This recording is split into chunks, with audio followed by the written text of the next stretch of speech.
नमस्कार। चुनावी दंगल में बरेली से मैं अनुराग मुस्कान आप सभी का बहुत बहुत स्वागत करता हूं। जैसा कि हमने कहा, हम बरेली में हैं। बरेली मशहूर है सुरमे के लिए। अगर यहां की तासीर सुरमे की बात करूं मैं, तो आंख में लगाइए, आंखों से आंसू झरने लगते हैं। लेकिन बरेली की कानून व्यवस्था या यहां के विकास की अगर बात की जाए, तो आंखों से आंसू गिराने के लिए बरेली वालों को सुरमे की जरूरत नहीं है। कुल मिलाकर हर राजनीतिक पार्टी का यहां झुमका गिरा तो है, मिलेगा किसे? आइए इसकी पड़ताल करते हैं। सबसे पहले अपने गेस्ट से इंट्रोडक्शन करा दूं मैं। बरेली की जनता भी हमारे साथ, एक बार जोरदार तालियां बजा दीजिए आपकी तालियों के साथ। चुनावी दंगल की शुरुआत हमारे साथ समाजवादी पार्टी से डॉक्टर अनिल शर्मा हैं, आप प्रदेश सचिव हैं। बहुत बहुत स्वागत करते हैं अनिल शर्मा जी आपका। बीएसपी से नसीम अहमद साहब हमारे साथ हैं, प्रत्याशी हैं आप, बहुत बहुत स्वागत है आपका। इसके अलावा बीजेपी से श्याम बिहारी जी हैं, आप प्रवक्ता हैं, बहुत बहुत स्वागत है श्याम बिहारी जी। कांग्रेस से हमारे साथ चारू मेहरोत्रा हैं, चारू जी आपका भी बहुत बहुत स्वागत है। चलिए, सबसे पहले मैं समाजवादी पार्टी से बात करना चाहूंगा। सर, आपके भगवत शरण गंगवार साहब को आना था, उन्होंने कंफर्मेशन भी दे दी थी। अब सवाल यह है कि ऐसे कार्यक्रमों में जहां जनता से 1 to 1 करने का मौका मिलता है, अगर वो ऐसे ही कार्यक्रमों में नहीं आएंगे तो सरकार कैसे आएगी आपकी? माननीय भगवत जी की आज कई मीटिंग लगी हुई थी, पूर्व निर्धारित प्रोग्राम था, मैं भी उसमें शामिल था और उन्हीं के उस पर मैं यहाँ आया हूँ। आप आगे निकल गए उनसे? मतलब वो नहीं पहुंच पाए, आप पहुंच गए? अगर पूर्व निर्धारित प्रोग्राम लगा होगा तो मुझे ये जानकारी नहीं कि आप लोगों की कब बात हुई थी। नहीं, उनका कंफर्मेशन था, इसीलिए मैं कह रहा हूं ये भी उनके पूर्व निर्धारित कार्यक्रम में से एक था। खैर, दुर्भाग्य है, पता नहीं किसका, वो इस कार्यक्रम में नहीं है। मुझे ये बताएं कि समाजवादी पार्टी में जो झगड़ा चल रहा है, इससे आपकी पार्टी को फायदा होने वाला है या नुकसान?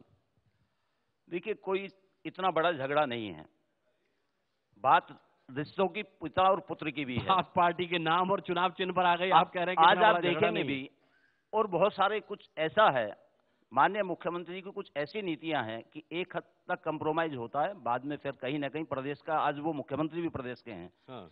उन्हें प्रदेश के बारे में भी सोचना है। हाँ। और कुछ साजिश करता है, उन लोगों से भी सचेत रहना है। तो मैं समझता हूं वो विकास के नाम पे चलेंगे और नेताजी का, पार्टी का प्रत्येक कार्यकर्ता सम्मान करता है, वो करता रहेगा। चलिए, चारू जी से मैं बात करना चाहूंगा। चारू जी, सवाल यह है कि ना तो प्रदेश में कांग्रेस का कोई जनाधार बड़े सालों से है, और बरेली में तो खैर एक भी सीट आपके पास नहीं है। राहुल गांधी ने कल कहा कि यूपी चुनाव में मजा आ जाएगा, कैसे मजा आएगा? देखिए, यूपी चुनाव में मजा इसलिए आएगा जब बड़ी बड़ी पार्टियां आपस में लड़ती हैं, तो कांग्रेस बहुत समय से बाहर है, तो आपने कहावत सुनी होगी जी, दो लोगों की लड़ाई में तीसरे को फायदा होता है। तो मतलब आपका फायदा दो की लड़ाई में ही है, आपका अपना कुछ नहीं है? नहीं, हमारा क्यों नहीं है आधार? हमारा, देखिए, जुमलेबाजी की बात अलग है, लेकिन हमारा भी इसमें फायदा होगा। और इसलिए कि इस समय जो वोटर है वो भी कंफ्यूज है, उसे नहीं मालूम कि हमें कौन सी पार्टी में जाना है।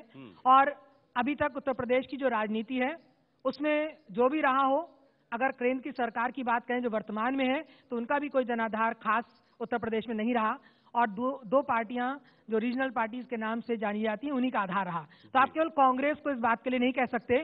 और मेरा ये मानना है कि जो वोटर इधर उधर गए हैं, भटके हैं, वो इस साल वापस जरूर आएंगे, और आप कांग्रेस को देखिएगा कि उनका जनाधार भी बढ़ेगा और उनकी सीटें भी बढ़ेंगी। चलिए, राहुल गांधी छुट्टी मनाने जाते हैं, बड़ी मुश्किल से वापस आते हैं, आपकी उम्मीद है वोटर वापस मनाने की बात तो यह है कि वो अपने पैसों से जाते हैं, सरकार के पैसों से छुट्टी मनाने नहीं जाते कि काम का बहाना बनाकर जाएं। बिल्कुल, जनता को कोई हक नहीं है, वो अपने पैसों से छुट्टी मनाने जा रहे हैं, तो पूछने का कि वो वापस कब आएंगे। श्याम बिहारी जी, अभी चारू जी ने कहा कि उम्मीद इन्हें यह है कि झगड़े में फायदा कांग्रेस का होगा, वोटर कांग्रेस का वापस आएगा, जबकि उम्मीद बीजेपी को ज्यादा है कि समाजवादी पार्टी में जो झगड़ा चल रहा है उससे अगर सबसे पहला सबसे बड़ा फायदा किसी को है तो वह आपकी पार्टी को है। अगर फायदे की उम्मीद ये कर रही है तो फिर आपके हाथ क्या आएगा? भारतीय जनता पार्टी का प्रत्येक कार्यकर्ता बहुत ही जोश और होश के साथ काम करने में लगा हुआ है, और उम्मीद ये है कि पिछले 70 साल का रिकॉर्ड जो बताता है उसमें साफ है कि इस देश का दलित, शोषित, पीड़ित, उसने लगातार जो है जो भी बुराइयां हो सकती हैं उनको झेला है। और रही बात झगड़े की, वो भी पूरी जनता देख रही है कि जो लोग अपने घर का झगड़ा नहीं सुलटा सकते हैं, वो सरकार बनाने की उम्मीद कर रहे हैं फिर से, और जो पीछे किया है वो भी पूरी जनता जानती है। झगड़ा तो वैसे आपके घर भी है, मुख्यमंत्री के चेहरे को लेकर। हमारे यहाँ झगड़ा नहीं है, हमारे यहाँ लोकतंत्र की कवायद है, हमारे यहाँ लोकतंत्र को परिपक्व करने की कवायद है। और जब मेंबर ऑफ लेजिस्लेटिव असेंबली बैठेगी, वो चेहरा देगी। हमारा हर पार्टी का हर नेता वो चेहरा है, और हम कोई वंश की पार्टी नहीं है, कोई उन बहुत बड़े लोगों की पार्टी नहीं है जो एक ही चेहरे को अपने परिवार को लाती है। हम गरीब, दलित, शोषित लोगों को आगे बढ़ाते हैं, और उसी क्रम में आगे भी आप देखेंगे हम ही लोगों में से कोई चेहरा वहां पर हाजिर होगा। अगर गरीब, दलित, शोषित को बीजेपी आगे बढ़ाती है तो बीएसपी क्या करती है सर? आपका क्रेडिट भी इन्होंने ले लिया। साथियों, सभी को नमस्कार। मैं अपने साथी भारतीय जनता पार्टी वालों को बहुत बहुत इस बात के लिए शुक्रिया अदा कर रहा हूं कि कम से कम उन्हें याद आई, तो इलेक्शन में याद आई, जो महापुरुष थे हमारे, जितने भी दलित समाज के, शोषित समाज के, पूरे उत्तर प्रदेश की जो राजधानी है लखनऊ, अगर उनको किसी ने सम्मान देने का काम किया तो बहन कुमारी मायावती ने दिया। चाहे वो पार्क बना के दिया, चाहे उनके नाम पे बड़े बड़े स्मारक बना के दिए, और उनके नाम से गरीबों की, खास तरीके से महिलाओं में जो महामाया योजना है, और जो दलित वर्ग के लिए उन्होंने छात्रवृत्ति दी। वो तो ठीक है सर, लेकिन दोपहर में बरेली की जनता के साथ था मैं, आपके यहाँ जो मशहूर लस्सी वाले हैं उनके पास, वहां पर तो लोग कह रहे थे कि 3 सीटें बरेली से बीएसपी की हैं, वो भी इस बार नहीं रहने वाली। देखिए, जो आप बात कर रहे हैं, ताली बजा के यहाँ लोगों ने मोहर भी लगा दी इस बात पर। मैं तो शहर क्षेत्र में नहीं रहा, मैं तो ग्रामीण क्षेत्र का हूँ, बहेड़ी विधानसभा का, और जिस विधानसभा में मैं आज से 3 साल पहले एक अधिकारी की पोस्ट छोड़ के आया हूँ, वहां पे अगर आप सर्वे करके देख लिए, पूरे ग्रामीण, पूरे बरेली के अंदर बहुजन समाज पार्टी की खाली जीत नहीं, लहर चल रही है, और बहुत वोटों से जीत रही थी। चलिए, सभी के अपने अपने लहर के दावे हैं। मैं जनता के पास अब जाना चाहूंगा। जी साहब, पूछिए सवाल। मेरा सवाल भारतीय जनता पार्टी के प्रवक्ता महोदय से है। पिछले 2 साल से नरेंद्र मोदी प्रधानमंत्री हैं, 73 सांसद उत्तर प्रदेश ने भारतीय जनता पार्टी को दिए। विकास के नाम पर या कोई भी योजना धरातल पर 2 साल के अंदर लाए हो तो वो बता दें। बताइए साहब। भारतीय जनता पार्टी ने अभी जो भी योजनाएं, हमारे जिन सज्जन ने सवाल किया है उनको मालूम नहीं है। कोई भी वर्ग ऐसा नहीं है जिसके लिए योजना नहीं लाई गई। आप बताइए, 70 साल में उन किसानों के लिए, उन गरीबों के लिए कभी किसी ने ये सोचा कि उसका बीमा होना चाहिए? पूरी दुनिया में बीमा की व्यवस्था है, और 2 लाख सिर्फ 12 रुपए में, सिर्फ 12 रुपए में बीमा किया गया। चलिए, 12 रुपए में बीमा आप योजनाएं गिनाने लगेंगे तो मेरा कार्यक्रम खत्म हो जाएगा। आप कुछ पूछना चाहेंगे? एक रुक जाइए, सवाल ले लीजिए। सवाल हो गया। मैं सप्लीमेंट कर सकता हूं, ऐड कर सकता हूं। जहां तक बीजेपी के थे, मैं वैसे आईसीआर का रिटायर्ड साइंटिस्ट हूं, आईवीआरआई में रहता हूं। मैं किसी पार्टी को सपोर्ट नहीं कर रहा हूं, लेकिन मोदी जी ने 2 वर्षों में क्या किया ये जग जाहिर है, हर पेपर बता रहा, हर लोग जान। नंबर 1, सुनिए सवाल पूछ लीजिए। और हमारा सवाल सिर्फ भारतीय कांग्रेस पार्टी नेता की जवान की बात नहीं हो रही है। अच्छा, सवाल पूछ लीजिए, सवाल पूछ लीजिए। कांग्रेस से सवाल पूछना चाहते हैं? रुक जाइए। कांग्रेस से सवाल, नारेबाजी मत कीजिए भैया, नारेबाजी मत कीजिए। हाँ, चलिए सवाल सुन लीजिए इनका। भारतीय कांग्रेस पार्टी से, वो राष्ट्रीय पार्टी है, लेकिन वो राष्ट्रीय पार्टी होते हुए अपने से छोटे पार्टी सपा से क्यों गठबंधन के लिए उत्सुक? चारू जी, बहुत अच्छा सवाल है। आपकी तो राष्ट्रीय पार्टी है, आप एक क्षेत्रीय पार्टी से क्यों? राजनीति में राष्ट्रीय पार्टी होने के साथ साथ ये कोई बात नहीं होती कि छोटी पार्टी है या बड़ी पार्टी है, लेकिन जहां पर भी देश हित की बात आती है, राज्य हित की बात आती है और जनता के हित की बात आती है, वहां अगर हम किसी का, अपने से छोटी या अपने से बड़ी पार्टी का सहयोग लेते हैं तो इसमें कोई बात नहीं, चलिए, इसमें कोई बुराई नहीं है। सवाल। जब मोदी जी आए थे तो उन्होंने कहा था कि 1 साल में हम 1 करोड़ लोगों को रोजगार देंगे। आज 2.5 साल हो गए, 5 करोड़ लोगों को रोजगार तो दिया नहीं, और बल्कि उल्टा और रोजगार उन्होंने ले लिया। चलिए, जवाब देना चाहेंगे?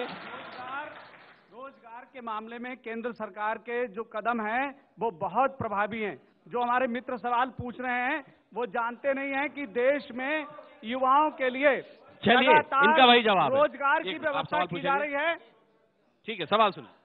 मेरा सवाल कांग्रेस से है कि 2014 में जब कांग्रेस 44 सीटों पर रह गई तो इनके बहुत वरिष्ठ नेता ईमानदार ए.के. एंटनी साहब के हेडशिप में कमेटी बनी। उन्होंने कुछ रिकमेंडेशन की कि आपकी पार्टी एक वर्ग विशेष की पार्टी हो गई, तो मेरा सवाल है कि वो इम्प्लीमेंट क्यों नहीं हुई अभी तक? बोलिए। वर्ग विशेष से जो आप कहना चाह रहे हैं, नहीं, चलिए, उन्होंने कुछ रिकमेंडेशंस की हैं, वो सजेशंस नीचे दिए हैं, उसी के संदर्भ में आदरणीय राहुल गांधी जी केदारनाथ जी और तमाम मंदिरों में दर्शन करके आए। मैं पूछ रहा हूं कि उसको इम्प्लीमेंट क्यों नहीं किया गया आज तक? जवाब देना चाहें तो दीजिए, नहीं तो नहीं देना चाहें तो बोल दीजिए कि आपको जवाब नहीं देना। कोई बात। देखिए, आप जो लोग सब लोग कह रहे हैं जाति वर्ग की बात, आप ये बताइए कि बाबा भीमराव अम्बेडकर को कौन लाया? बाबू जगजीवन राम किसी पार्टी में थे? हम ये सेकुलर पार्टी है। जब इस देश में सेकुलर कमजोर होता है, आप कांग्रेस की बात कर रहे हैं? मैं महानगर कांग्रेस कमेटी का अध्यक्ष हूँ। सेकुलरिज्म कमजोर होता है तो ये देश कमजोर होता है। चारू जी के बदले जवाब दे रहे हैं आप। जी, सवाल। मोदी जी ने नोटबंदी से क्या हासिल किया है? मैं श्याम जी से पूछना चाहता हूं कि मोदी जी ने नोटबंदी से क्या हासिल किया है? पूछेंगे, ये सवाल पूछेंगे, ये सवाल जरूर पूछेंगे आपका। एक मिनट, आता हूं। ये बताइए कि बच्चों की छात्रवृत्ति का बजट तो मोदी जी ने कम कर दिया, योगा का बजट बढ़ा दिया, ये कौन सी नीति है? सवाल याद रखिएगा साहब, आप पे बहुत सवाल है। मैं भारतीय जनता पार्टी के प्रवक्ता जी से पूछना चाहता हूं, मोदी जी तो रहे अलग, आपकी पार्टी ने जब से बनी है अब तक देश को कौन सा अधिकार दिया? मैं एक बात बीजेपी के प्रवक्ता जी से कहना चाहता हूं, लोकल की बात करना चाहता हूं। बरेली के अंदर संतोष गंगवार जी ने, हमारे माननीय, पूरी बरेली को बर्बाद कर दिया कि 30 साल हो गए उन्हें, क्या करा? ये जवाब दें इस चीज का। जवाब दे दीजिए आप। मैं आऊंगा इसके बाद, आप जवाब के बाद आप ही के पास आऊँ। मैं आऊंगा। पहले मैं बताना चाहता हूँ, सुन लीजिए, अब जवाब सुन लीजिए, आऊंगा, पीछे भी आऊंगा। नोटबंदी इस देश के लिए बहुत ही कारगर है और पूरे देश में कहीं भी एक आवाज नहीं आई कि नोटबंदी खराब है। नोटबंदी ने आपके इस देश का, आपके जवाब से जनता संतुष्ट नहीं है, ठीक करने का काम किया है। ये सवाल पूछिए, सवाल पूछिए। संतोष जी को आप बता रहे हैं उनके समय में बहुत काम हुए मित्र। सवाल सुन लीजिए भैया, सवाल सुन लीजिए। बैठ जाइए। सवाल सुन। मैं भारतीय जनता पार्टी के प्रवक्ता जी से एक सवाल पूछना चाहूंगा, बल्कि सवाल नहीं, मेरे शर्मा जी के पास में 2000 का नोट पड़ा हुआ है, क्या आप वो खुला हुआ भी दे सकते हैं? मैं इनसे ये सवाल पूछूंगा। मेरा एक सवाल आपसे है, आपकी उम्र क्या है?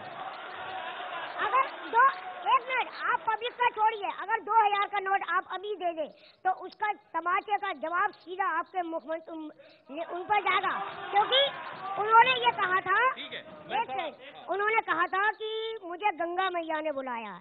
ये कहते हुए नहीं थकते थे, वो कहते थे मुझे गंगा मैया ने बुलाया, ये कहते हुए नहीं अघाते थे। मैं ये और वो आज वो प्रधानमंत्री अगर बने हैं और वो गंगा मैया कोस रही हैं कि गंगा मैया परेशान है, गंगा मैया परेशान है मोदी के नाम पर। गंगा मैया तो कोस रही है समाजवादी पार्टी को।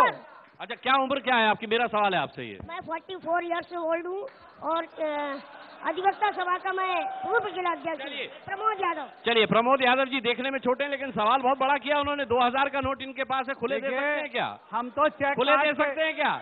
अरे नहीं, खुले दे सकते हैं क्या? खुले दे सकते हैं? ऐसा है, मैं तो दे दीजिए ना, दे दीजिए। लाइए 2000 का नोट, सुनिए, लाइए 2000 का नोट। मैं इन्हें अभी चेक खुले हैं, मैं 2000 का नोट ला देता हूँ, खुले दे दीजिए। चेक बुक लेके चलता हूँ, अभी इन्हें चेक दे सकता हूँ। अच्छा, वो कह रहे हैं कि चेक दे सकता हूँ। चलिए ठीक है, इनके पास 2000 के खुले नहीं है, खुले नहीं है। हाँ, एक मिनट। हाँ, चलिए लाइए। अबे मेरा हो गया, ये 2000 के खुले दे दीजिए। ये कैसे खुले दे दीजिए। ये 2000 के नोट की जहाँ तक बात है, देखिए मैं यहाँ नोट लेके नहीं आया, मैं पर्स लेके नहीं चलता हूँ। ये कह रहे हैं मैं बटुआ लेके नहीं चलता। मैं पर्स। चलिए बैठ जाइए। हाँ, मैं बैठ जाइए, तभी आप आऊंगा, बैठेंगे तभी आप आऊंगा। आऊंगा। हाँ, ये ठीक नहीं है। मैं एक समाज सेवी पंडित सुशील पाठक, चारों लोगों से एक सवाल पूछना चाहता हूँ, एक से नहीं चारों से। केंद्र सरकार और प्रदेश सरकार शिक्षा और स्वास्थ्य पे बहुत खर्च करती है। पिछले साल ITI डाल के मैंने मालूम किया 80 स्कूल शिक्षक विहीन थे। उस पर इन लोगों ने क्या काम किया, मैं समाज सेवी होकर उस पर काम कर रहा हूँ, इन लोगों ने राजनीतिक दलों ने क्या काम किया। मैं पूछूंगा, ले बैठ जाइए प्लीज, आप लोग बैठ जाइए, बैठ जाइए तभी आप आऊंगा ना भाई साहब। देखिए सब खड़े हो जाएंगे तो कैसे आऊंगा, बैठ जाइए आप लोग, मैं आऊंगा, सबके पास आऊंगा, सबके पास आऊंगा। सवाल पूछ। सर यहाँ पे चारों पार्टियां हैं, मैं सपा के उम्मीदवार भी हैं, मैं किसी पार्टी से कोई मतलब नहीं है, मैं बस ये चाहता हूँ ये उत्तर प्रदेश में जब इनकी कोई भी सरकार आएगी किसी की भी, तो ये जो बीटेक कर रहे हैं लोग, लड़के जो एमबीए कर रहे हैं और वो गुड़गांव में और एनसीआर में जाके और दिल्ली में जाके, तो उनके लिए ये लोग उत्तर प्रदेश में क्या करेंगे। ठीक है, मैं पूछूंगा, जवाब दे सकते हैं समाजवादी पार्टी से। लोग उत्तर प्रदेश से बाहर रोजगार की तलाश में जा रहे हैं, आप ऐसा यहां क्यों नहीं कर देते कि लोग नोएडा ना जाएं, दिल्ली ना जाएं, गुड़गांव ना जाएं। सवाल आया, मैं इसका जवाब देती हूं। पिछले 5 साल में उत्तर प्रदेश सरकार ने, माफ करिए भाई साहब, जितनी नौकरी दी है वो एक रिकॉर्ड है। हाँ। और मैं अपने साथी मित्र की बात करूं, भारतीय जनता पार्टी के साथी मित्र ने कहा था कि हम दूसरे के झगड़ों में नहीं पड़ते। अभी लोकसभा चुनाव में 73 सीट मुजफ्फरनगर से झगड़े से ही शुरुआत हुई थी। इनका काम ही लोगों के दिलों का बांटना है। मैं एक बात, विकास के मुद्दे पे बात नहीं होगी। दे दीजिए, जवाब दे दीजिए। जो प्रशासन नहीं चला सकते हैं, जो झगड़े को नहीं रोक सकते हैं, वो दूसरों के तरफ उंगली उठा रहे हैं। ये प्रदेश में सरकार आपकी है, आपको सवाल है। अर्धसैनिक ने, बल्कि एक सैनिक ने आरोप लगाया कि उनको खाने तक के लिए खाना नहीं मिल पा रहा है। क्या भाजपा सरकार इसके ऊपर क्या कर रही है, जो राष्ट्र की रक्षा करते हैं? जवाब दे दिया, जांच चल रही है भैया, जांच चल रही है, बोल दिया। मैं पीछे भाई साहब, मैं कहना चाहता हूं, जो भारतीय जनता पार्टी ये कहती है कि हम दलितों का साथ देते हैं, दलितों गाय हत्या के नाम पे दलितों के ऊपर तमाम गुजरात के अंदर आंदोलन किए जाते हैं, तमाम उनके ऊपर हत्याएं की जाती हैं। ये कहाँ का भारतीय जनता पार्टी का दलित प्रेम है? कौन सी ऐसी योजना है जो दलितों के काम आई, और कितने लोग ऐसे जो भारतीय जनता पार्टी ने दलितों को मंत्री बनाया? बोलिए साहब, श्याम बिहारी जी। भारतीय जनता पार्टी की सरकार आने के बाद पहली बार दलितों को लग रहा है कि 70 साल में उनके लिए काम किया जा रहा है, वरना 70 साल में कोई काम नहीं किया गया। कांग्रेस की सरकार ने और देश की सरकारों ने कोई काम किया ही नहीं मित्रों। ठीक है, ठीक है, सवाल आपका। मेरा सवाल समाजवादी पार्टी के नेताजी से है। अभी आप लोग भी आज बरेली में आए हैं, और जब आप लोग बरेली में आए हैं, पूरा शहर आपने चारों तरफ से देखा होगा, हर तरफ कूड़े का ढेर है, और 5 साल से जो यहाँ प्लांट है वो बंद है। मेरा दूसरा सवाल, अभी हमारे एक मित्र गंगा मैया की बात कर रहे थे, इस पूरे बरेली जिले का कूड़ा रामगंगा के किनारे गांव है, वहां बहुत सस्ते जमीन इन लोगों ने ली है, वहां पड़ेगा। तो हम गंगा को प्रदूषण बचाने की बात कर रहे हैं या प्रदूषण बढ़ाने की बात कर रहे हैं? पूरे 5 साल में आज तक भी प्लांट चालू नहीं हो पाया। आपका सवाल समाजवादी पार्टी से है, जवाब दें। मैं आ रहा हूं, मैं जवाब तो ले लूं।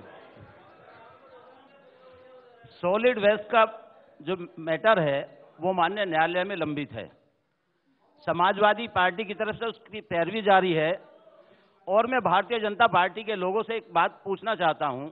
बरेली में एक सिंथेटिक फैक्ट्री थी, रबर फैक्ट्री, जो बरेली की शान थी, उसमें हजारों हजार लोग, कम से कम बरेली में 1000 लोगों ने सुसाइड किया है, और भारतीय जनता पार्टी के 7 बार सांसद बरेली से रहे हैं। ठीक है, लगातार यहाँ मैं ले रहा हूँ, विधायक रहे हैं। और सवाल सुन लीजिए, एक बात मैं बड़ा स्पष्ट कहना चाहता हूँ, मेरा सिर्फ यही सवाल है। अभी आपने एक बात कही थी कि बरेली में लस्सी की दुकान पे चर्चा हो रही थी कि भाई बीएसपी कोई सीटें नहीं आएंगी। सिर्फ मैं एक बात बरेली वासियों से कहना चाह रहा हूं, सपा, कांग्रेस, भाजपा किसी ने अपनी प्रत्याशी घोषित नहीं करेंगे। एक बसपा ही पार्टी एक ऐसी है जिनने अपने सब प्रत्याशी घोषित कर दिए। एक सेकंड, ये बरेली तो बरेली, उत्तर प्रदेश में 401 सीटें सिर्फ बसपा ने घोषित की है और किसी ने नहीं करी। चलिए तालियां बजा सकते हैं इस पर। सवाल पूछिए। मेरा सवाल है बीजेपी वालों से। मैं बीजेपी से पूछना चाहता हूं कि इस बार भी यूपी के चुनाव हिंदू मुस्लिम को लड़वाने के हिसाब से करेंगे या कौमी एकता को जैसे मिसाल कायम करेंगे शहर में? बहुत अच्छा सवाल है श्याम बिहारी जी। सांप्रदायिक पार्टी कहकर के तमाम विपक्ष आप पर आरोप लगाता है, ये सवाल इनने पूछा है, सुनना नहीं, मुझे लगता है इसका जवाब आपको देना चाहिए। भारतीय जनता पार्टी इस तरीके के चुनाव में विश्वास नहीं करती है कि पैसे लेके टिकट दे और झगड़े कराए। इस तरीके का काम भारतीय जनता पार्टी का नहीं है। भारतीय जनता पार्टी किसी झगड़े को नहीं कराती है। भारतीय जनता पार्टी झगड़ा नहीं कराती है और ना उससे कोई फायदा लेती है। काम करके और उसके बाद सरकारें बनी हैं, और कईयों साल तक लगातार 5 साल की सरकार कहीं नहीं है, उससे ज्यादा की राज्यों में सरकार है और विकास हुआ है। महिला से सवाल पूछिए आपके पास। मैं यहाँ सभी हमारे पार्टी के प्रतिनिधि खड़े हैं और मैं सभी से ये प्रश्न करना चाहती हूँ। बात जब भी चुनाव की होती है, सारी पार्टियां अपने प्रत्याशी घोषित करते हैं और जब प्रत्याशी घोषित करते हैं तो एक प्रोटोकॉल निकल के आया है कि कोई जातिगत बात नहीं करेगा, धर्म की बात नहीं करेगा। हमारे बीच भाजपा के दलित का कई बार उच्चारण कर चुके, और जब टिकट के बंटवारे होते हैं तो सभी पार्टियां जातिगत आंकड़े का आकलन क्यों करती हैं? क्यों नहीं ऐसे विधानसभा पे ऐसे किसी व्यक्ति को टिकट देती जो उस जात से बहुत ज्यादा बिलोंग नहीं करता? ये जातिगत समीकरण बैठाने का कार्य भी तो यही लोग करते हैं। मुझे लगता है कि ये इसका जवाब आप जवाब देना चाहेंगे? मैं जवाब दे रहा हूं। हाँ। भारतीय जनता पार्टी मेरे जैसे आदमी को टिकट देती है जिसके क्षेत्र में 500 वोट नहीं है, और ये कुछ भी बात नहीं। ठीक है, सवाल ले लेते।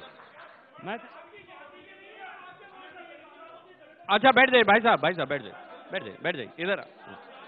मैं सर महेश कनौजिया, उत्तर प्रदेश उद्योग व्यापार मंडल बरेली से भारतीय जनता पार्टी से पूछना चाहता हूं। यहाँ हमारे भारत सरकार में वित्त मंत्री माननीय संतोष गंगवार जी यहाँ पिछले 7 बार चुनाव जीत चुके हैं। यहीं जिस विधानसभा में समय प्रोग्राम हो रहा है, यहाँ से माननीय राजेश जी पिछले 6 चुनाव जीत चुके हैं।